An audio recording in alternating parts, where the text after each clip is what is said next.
Hi, thanks for taking a few minutes to learn about what's happening in the markets and here at Karsten Advisors. In regard to the market, we saw the Dow continue its strong performance with it closing at an all-time high this past week. That's certainly good news for the equity positions in your portfolio. At Karsten Advisors, each client's portfolio is unique and their allocation is very specific to their needs. However, in general, most clients have an exposure to stock and stock funds of about 45 to 50% of your portfolio. If you have questions about your specific allocation, please feel free to call our office and myself, Marcus, or Jeff would be happy to talk with you. We continue to be very cautious as we move forward in 2013, and we are definitely a proponent of a diversified portfolio of stocks, bonds, and alternative investments. For those of you that do own alternatives and hold those positions at Pershing, you may have received a letter requesting that you pay fees on those alternatives.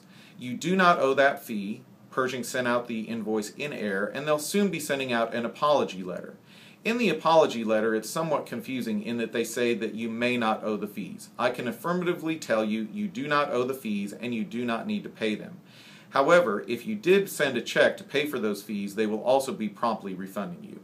Once again, if you have any questions, please feel free to call the office and my team would be happy to answer any questions that you have. In addition to that, there's a couple other housekeeping issues. You may have received a letter from CMG Partners offering to buy your Healthcare Trust of America shares for $6 to $7 per share. In my opinion, the letter is a complete scam. Healthcare Trust of America is trading on the New York Stock Exchange and yesterday closed at $11.68.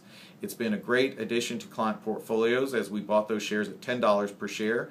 We've seen a very strong dividend and very strong price appreciation in the shares as well.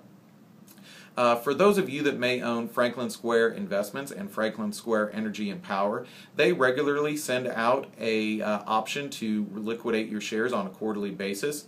On those positions, once again, I would recommend that you continue to hold them. Both investments continue to yield over 6%, and we think the prospects for their continued performance are quite good. But once again, if you have questions, please feel free to give us a call on that as well.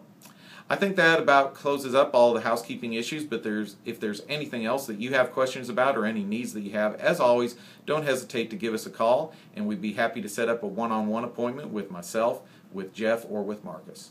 Thanks very much for joining me for a few minutes, and I hope you have a great day and enjoy the spring weather. Thanks very much.